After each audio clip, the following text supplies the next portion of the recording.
This is the 10-Minute Contrarian Podcast. This is VP. We are a solutions-based podcast, diving into the world of contrarian investing and alternative finance. You can find us hosted on the No Nonsense Forex YouTube channel, NoNonsenseForex.com, and podcast players everywhere. Episode 45 is brought to us by Blueberry Markets.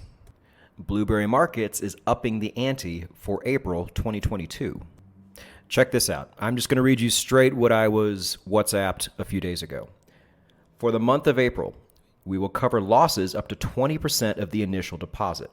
So a client deposits $1,500, loses $500 in April, we would refund $300, which is 20%. $300 refund on a $1,500 deposit is the maximum. $40 refund on a $200 deposit is the minimum. This promotion is not available to countries who cannot trade with Blueberry Markets, so the United States, for example, and unfortunately, this promotion is not available to Aussies. But for everybody else, Blueberry Markets is covering your losses if you lose. Not all of them, of course, but Jesus. This is quite the advantage to have. And to be perfectly clear, this only applies to new deposits. So if you're thinking of depositing for the first time with Blueberry Markets as your primary broker or even your backup broker, safe to say now would be a very good time. Feel free to contact Blueberry Markets with any questions. This promotion runs through the end of April. It is the 10-Minute Contrarian Podcast, and this episode is dedicated to a lot of the emails I have been getting lately. People are concerned. They see what's coming. At this point, it's pretty inevitable. Governments do not have a solution. You cannot print energy. You cannot print food. And people are worried. They want options. Options on how to make money throughout all this just to simply keep them up to par. Well, in a number of ways, we have already done this on the podcast. We've had several episodes on oil. A couple weeks ago, we had an episode on natural gas. And in episode 41, we spoke about what to do in a food crisis. But let's continue this even further. What are some of the main effects of crises like this? I'll give you a hint. We're already seeing it. Massive unrest amongst the people. Again, we are already seeing it. We're seeing it in Peru. We're seeing it in Sri Lanka. We're seeing it in Shanghai. And all three of these are for different reasons. If anybody watched my copper video on the No Nonsense Forex YouTube channel, you know my feelings on socialism in general and how dumb Peru was for electing a socialist. And yes, I did get a bit of pushback on that episode saying, hey, different solutions for different countries. It can and does work in some places. I would disagree with that, and we're not going to make this into an anti-socialism episode, but didn't take long, did it, Peru? Things got crazy in a hurry. Over in Sri Lanka, the base case for the protest over there, and when I say protest, I mean pretty much all-out riots, is the extreme devaluation of their currency. Now, believe you me, we will see a lot of this during this decade. Everybody wants to talk about it happening to the United States dollar. Well, that's just a pro-crypto narrative and a pro-gold narrative. I firmly believe the United States dollar will be one of, if not the last domino to fall. We will receive the absolute displeasure of seeing a lot of other countries' currencies fall first, especially the ones that were already on shaky ground. And then you have Shanghai, which is a bit of a weird one because it seems like it's confined to a particular city. Now, I have a friend who has done a lot of business in Shanghai and actually lived there, and he said this is a punishment because there's a certain faction there that Xi doesn't get along with. So he's just going complete ridiculous mode on them as retribution. Makes sense. I don't know. Again, I don't want to turn this into one of those episodes. But over there, it's not just lockdown stuff. It's primarily lack of food. The world as a society has become a lot more docile and doesn't fight back the way they used to. But when people are going hungry, all of this changes. And a fully developed, wealthy city like Shanghai, again, has succumbed to this in quite a hurry. And as we have spoken about before on this channel and in the blog, this is going to target the poor first. It always does. If you go back to the Arab Spring of 2011, again, it didn't take long. There was a lot of corruption there already bubbling at the surface, but once food prices went up, again, once you started hitting people where it really, really hurts, That's what made everything pop off, starting in Tunisia, continuing into Egypt. Would you like to know where the majority of your social media censorship spawned from? Look no further than the Arab Spring.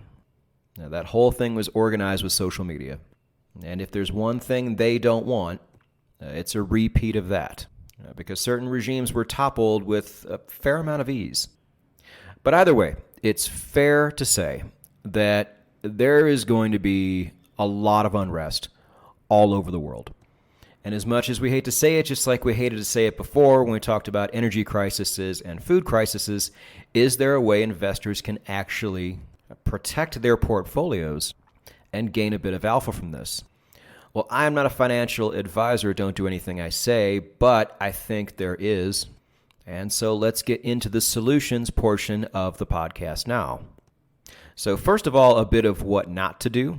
And just like avoiding trend lines can make your technical analysis a lot better, avoiding shady jurisdictions can, I think, down the road, do wonders for your energy and mining portfolios. I wrote about this week on the blog. Please go check that out.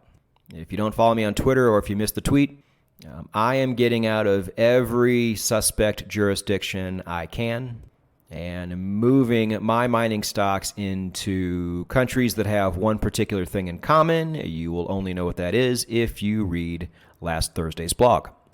But either way, this is just a risk I no longer want to take. I will sacrifice a bit of upside to protect my downside. And I don't think this is something any of you should take lightly. Russia, for a very long time, was not considered a risky or unsafe jurisdiction. Certainly wasn't the safest, but certainly wasn't as at risk as many other places are. But RIP to anybody who had any exposure in Russia on the stock front. Again, take this very seriously. Win by not losing. But another after effect of civil unrest is a lot more people end up in jail. Now, of course, everybody who riots doesn't get thrown in jail or doesn't get caught, but enough do to make a difference in things like prison stocks.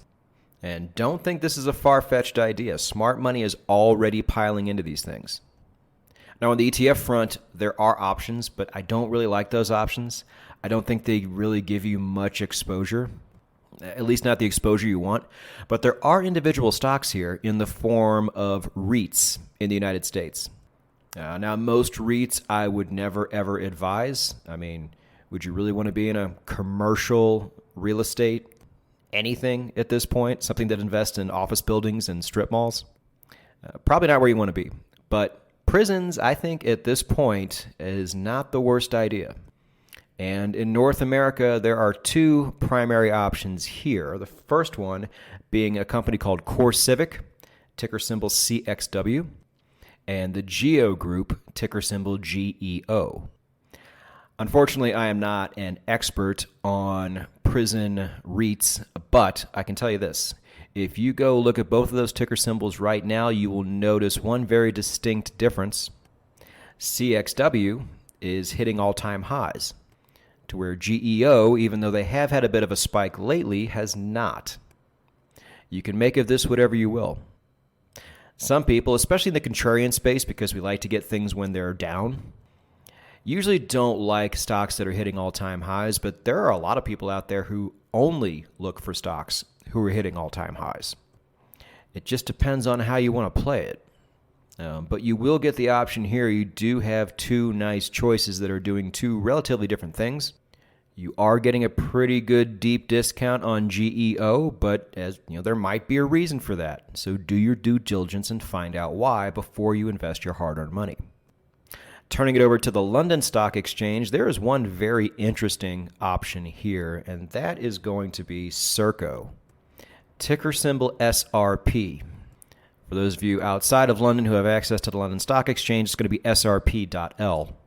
And SRP.L has a very famous investor. The Gates Foundation went in pretty heavily on SRP back in 2019.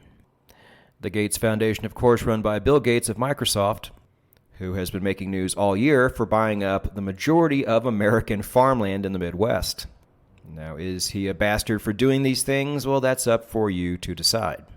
But I think it's pretty obvious that this guy knows something. How great of an investment is the best farmland in the world right now? This guy's ahead of the game and he knows where to put his money.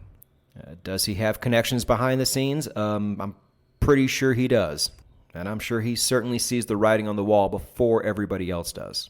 So, public opinion is public opinion. The one thing we can do in this situation is follow his lead. You do have that option, and it's up to you if you want to exercise that option or not. Now, unfortunately for the Aussie contingency out there, I was unable to find any Aussie prison stocks, but that doesn't mean they're not out there. As is often the case, a lot of you guys end up finding a couple really good options. So if you're listening to this on YouTube, or even if you're not and you want to go to YouTube, you can go down to the comments section, and if you see any good options from the ASX, put them down below. Help the community out. As always, we're all in this together. And speaking of all-time highs, another option you can deploy that is not a prison stock. I do understand the moral dilemma some people may have with that. But the main consumer staples ETF out there, ticker symbol XLP, while most of the stock market has been tanking in the United States, XLP is making all-time highs itself. Even if food prices are out of control, people are still going to pay for them. Even if food prices go up by 5 times. That does not mean people are going to eat 80% less food. They will still pay for it. They will still buy the products they need. So we've given you a handful of options on this podcast episode already, but the number one thing I would do in this situation is, and let me ask a question before I tell it. Do you think nationwide civil unrest is good or bad for an economy overall? I can't think of one situation where it's ever been good. Hyperinflation being the exception. If you see hyperinflation, stocks usually do go up. Look no further than Venezuela about 10 years ago. But apart from that, especially with an energy and food crisis looming, and people going hungry and being forced to riot in the streets, this is rarely ever good for an economy. And we have had 2 episodes on the 10-Minute Contrarian podcast talking about ways to short the market in the most efficient way possible. If I recall, these are episodes 16 and 17, and everything in those episodes still holds true today.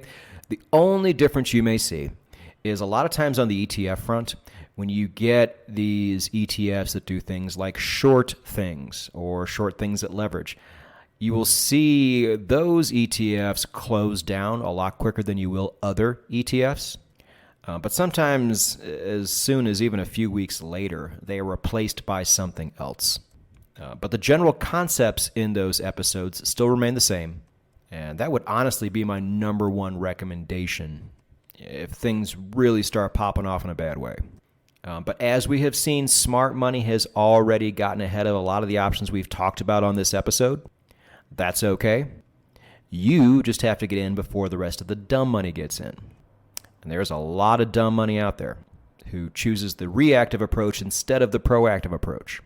So I really do feel like opportunities are here on that front.